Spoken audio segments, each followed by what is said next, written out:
ಆತ್ಮೀಯ H16 news ಅರ್ಥಾತ್ ಥೇ ಸೀತಾರಾಮ್ ನ್ಯೂಸದ ವೀಕ್ಷಕರೇ, ನಾನು ನಿಮ್ಮವ ಎಂ ಆಯುಧ ಮಲ್ಲಪ್ಪ ಜೊತೆ ಅವರು. ತಾವು ಈಗ ಸುದ್ದಿಗಳ ಲೋಕಕ್ಕೆ ಎಂಟ್ರಿ ಹೊಡಿತಾ ಇದ್ದೀರಿ.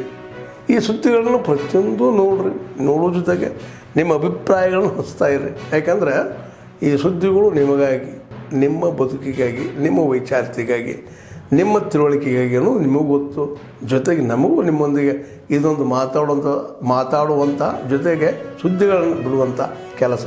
ಈ ಕೆಲಸದಲ್ಲಿ ನಾವು ನಿಮ್ಮೊಂದಿಗಿದ್ದೀವಿ ಅಂತ ಹೇಳ್ತಾ ನೋಡ್ತಾ ಇರಿ ಸುದ್ದಿಗಳನ್ನು. ಬಸ್ಸು ಅದು ಸೇಮ್ ನಂಬರ್ ಇದೆ, ಎರಡು ಒಂದೇ ನಂಬರಲ್ಲಿ ಓಡಾಡ್ತಿದೆ. ಸೊ ನಾವು ಇದನ್ನು ಚೆಕ್ ಮಾಡಿದಾಗ ಒಂದು ಬಸ್ ಚಾಸಿ ನಂಬರ್ ಹಾಕಿ ಚೆಕ್ ಮಾಡಿದ್ರೆ ಆ ನಂಬರು ಬೇರೆ ಯಾವುದೋ ನಂಬರ್ ತೋರಿಸುತ್ತೆ, K55 ಅನ್ನೋ ಗಾಡಿನ ನಂಬರ್ ತೋರಿಸುತ್ತೆ. ಹಾಗಾಗಿ ನಾವು ಇದನ್ನ ಹಿಡಿದು ಪರಿಶೀಲನೆ ಮಾಡ್ತಾ ಇದ್ದೀವಿ. ಇನ್ನೂ ಯಾರು ಓನರ್ಗಳು ಬಂದಿಲ್ಲ, ಇದ್ರದ್ದು ಡ್ರೈವರ್ಗಳು ಯಾವುದು ರೆಕಾರ್ಡ್ಸ್ ಏನು ಕೊಟ್ಟಿಲ್ಲ, ತೋರಿಸಿಲ್ಲ.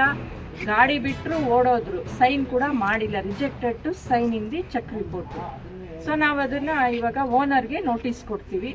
ಓನರ್ ಬಂದು ಅವರು ಏನು ಅವರ ಒಂದು ಎಕ್ಸ್ಪ್ಲನೇಷನ್ ವಿವರಣೆಗಳನ್ನು ಕೊಡ್ತಾರೆ ಈ ಬಸ್ ಬಗ್ಗೆ. ಅದ್ರ ಮೇಲೆ ಇಂಥದ್ದು ಇನ್ನೂ ಏನೇನಾದರೂ ಇರಬಹುದು ಅನ್ನೋದೊಂದು ನಮಗೆ ಅನುಮಾನ ಇದೆ.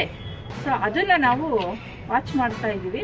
ಎಲ್ಲ ನಾವು ಪ್ರತಿದಿನ ಚೆಕಿಂಗ್ ಕಾರ್ಯಗಳಲ್ಲಿ ಇದನ್ನ ಗಮನ ಮಾಡುವಂತ ಒಂದು ಶುಭ ದಿನ ಅಂತ ನಾನು ಹೇಳಿದ್ರು ತಪ್ಪಾಗ್ಲಿಕ್ಕೆ ಆಗಲ್ಲ.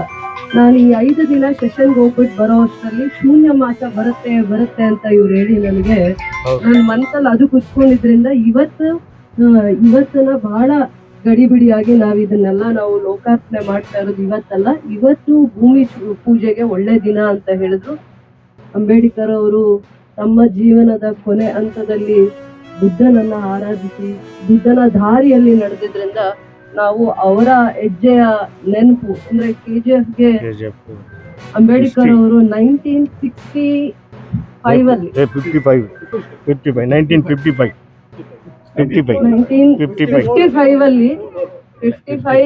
ಅಲ್ಲಿ ಅವರು ಪಾದಾರ್ಪಣೆ ಮಾಡಿರ್ತಾರೆ, ಕಾಲಿಟ್ಟಿದ್ದಾರೆ.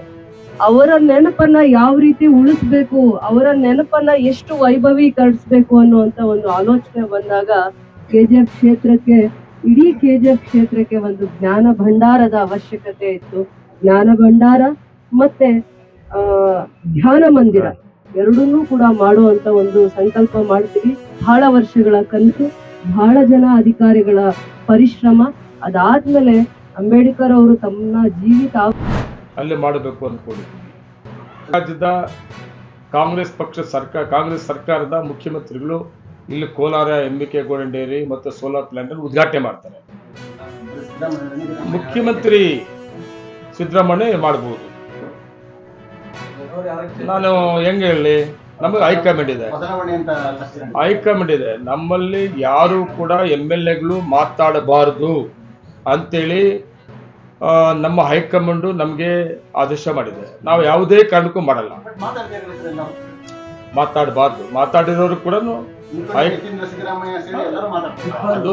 ಅದೊಂದು ವಿಷಯ ಬಂದಾಗ, ನಮ್ಮ ಯತೇಂದ್ರ ಅವರು ಮಾತಾಡೋ ವಿಷಯ ಬಂದಾಗ ಸಿದ್ದರಾಮಯ್ಯವ್ರ ಪರವಾಗಿ ಮಾತಾಡೋಂಥವ್ರು ತುಂಬಾ ಜನ ಇದ್ದಾರೆ. DK ಶಿವಕುಮಾರ್ ಪರವಾಗಿ ಮಾತಾಡೋರು ಇದ್ದಾರೆ. ಅದು ಯತೇಂದ್ರ ಅವರು ಮಾತಾಡಬಾರದು, ಆರಾಮಾಗಿರ್ಬೇಕು. ಮುಖ್ಯಮಂತ್ರಿ ಮಗ ಅವರು ಈ ತರ ಹೇಳಿಕೆ ಕೊಡೋದು ಬೇಕಾಗಿಲ್ಲ. ಸಿದ್ದರಾಮಯ್ಯವರು ಅಂದ್ರೆ ರಾಜ್ಯದ ನಾಯಕರು, ಅವಕಾಶ ಸಿಕ್ಕಿದ್ರೆ ರಾಷ್ಟ್ರೀಯ ನಾಯಕರಾಗುವಂತ ಸಂದರ್ಭ ಕೂಡ ಅವರ ಅರ್ಹತೆ ಕೂಡ ಇದೆ. ಯಾರು ಸಿದ್ದರಾಮಯ್ಯ ಅಂತ ಯತೇಂದ್ರ ಅವರು ಸರ್ಟಿಫಿಕೇಟ್ ಕೊಡ್ಬೇಕಾಗಿದ್ದಿಲ್ಲ ಅಂತ ನಾನು ಅನ್ಕೊಳ್ತೀನಿ. ತುಂಬಾ ಜನ ಇದ್ದೀವಿ. ಯಾರ ಪರ? ಸಿದ್ದರಾಮಯ್ಯ ಪರ. ನನಗನಿಸ್ತದೆ ಯತೇಂದ್ರ ಅವರು ಕೊಡಬಾರ್ದು. ಯಾವುದೇ ಕಾರಣಕ್ಕೂ ಸಿದ್ದರಾಮಯ್ಯವ್ರ ಪರ, DK ಶಿವಕುಮಾರ್ ಅವ್ರ ಪರ ಅಂತಲ್ಲ. ಅವರಿಬ್ಬರು ಕೂಡ ನಮ್ಮ ಪಕ್ಷದ ನಾಯಕರುಗಳು. ಅವರಿಬ್ಬರು ಕೂಡ ಈ ಕರ್ನಾಟಕ ರಾಜ್ಯದಲ್ಲಿ ಕಾಂಗ್ರೆಸ್ ಸರ್ಕಾರ ಬರೋದಕ್ಕೆ ಇವರಿಗೆ ಪೊಲೀಸ್ ಠಾಣಾ ವ್ಯಾಪ್ತಿಯಲ್ಲಿ ಬರುವಂಥ ಈಜೇರಿ ಗ್ರಾಮದಲ್ಲಿ ಡಿಸೆಂಬರ್ 1, 2025 ಅಂದು early morning around 3 to 4 AM ಸಮಯದಲ್ಲಿ ಒಬ್ಬ ಅಪರಿಚಿತ ವ್ಯಕ್ತಿ ಈ ಚಾಕು ಹಿಡ್ಕೊಂಡು ಈ ಫಿರ್ಯಾದಿ ಅಮೀರ್ ಬಿ ಮನೆಯಲ್ಲಿ ಒಬ್ಬರೇ ಇರ್ತಾರೋ ಅವರು ಬಂದು ಅವರು ಡೋರ್ ನಾಕ್ ಮಾಡಿ ಓಪನ್ ಮಾಡಿದ ಮೇಲೆ ಅವ್ರಿಗೆ ಚಾಕುವಿಂದ ಹಲ್ಲೆ ಮಾಡಿ ಅವ್ರ ಕೊರಳಲ್ಲಿರುವಂತಹ ಬಂಗಾರ ಆಭರಣಗಳನ್ನು ಅವರು ಕಿತ್ಕೊಂಡು ಹೋಗಿರ್ತಾರೆ ಮತ್ತು ಹೋಗುವ ಸಮಯದಲ್ಲಿ ಅವ್ರು ಗಾಯ ಮಾಡಿರ್ತಾರೆ. ಈ ಸಂಬಂಧ ದೂರು ಸ್ವೀಕರಿಸಿ ಅವರ ಮೇಲೆ ನಾವು ರಾಬರಿ ಕೇಸ್ ಒಂದು ಮಾಡಿದ್ದೇವೆ. ಇದು ಕ್ರೈಮ್ ನಂಬರ್ ಬಂದು 320/2025. ಇವರು ಅದರಲ್ಲಿ ಯಾರು ವಿಕ್ಟಿಮ್ ಇದ್ದಾರೆ ಅವರ ಹೆಸರು ಅಮೀರ್ ಬಿ ಅಂತ. ಆಲ್ಮೋಸ್ಟ್ ಅವರು 60+ ಏಜ್ಡ್ ಇದ್ದಾರೆ.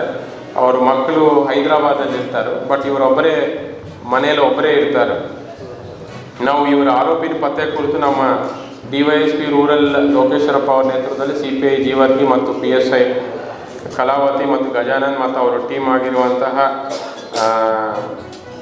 ಚಂದ್ರಾಮ, ಬಾಗಪ್ಪ, ರಾಜಶೇಖರ್, ರಮೇಶ್, ಶ್ರೀಮಂತ್, ಶಿವಲಿಂಗಪ್ಪ ಇವರನ್ನು ಸೇರಿಕೊಂಡು ಒಂದು ಟೀಮ್ ರಚನೆ ಮಾಡಿದ್ದೇವೆ. ಅವರು ಈಜೇರಿ ಗ್ರಾಮದಲ್ಲಿ ಕ್ಯಾಂಪ್ ಮಾಡಿ ಯಾರು ಮಾಡಿರ್ತಾರೆ ಅಂತ ಎಲ್ಲ ಅನುಮಾನಾಸ್ಪದವನ್ನೆಲ್ಲ ವಿಚಾರಣೆ ಮಾಡಿರ್ತಾರೆ. ಬಟ್ ಅದರಲ್ಲಿನೂ ನಮಗೆ ಡಾಗ್ ಅದನ್ನು ಒಂದು ಹೆಲ್ಪ್ ಆಗಿದೆ.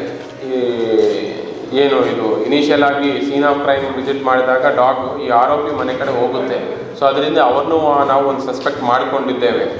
ಬಟ್ ಇದರಲ್ಲಿ ಇಂಪಾರ್ಟೆಂಟ್ ಏನಂದರೆ ಆರೋಪಿ ಗ್ರ್ಯಾಂಡ್ ಸನ್ ಮೊಮ್ಮಗ ಆಗಿರ್ತಾನೆ.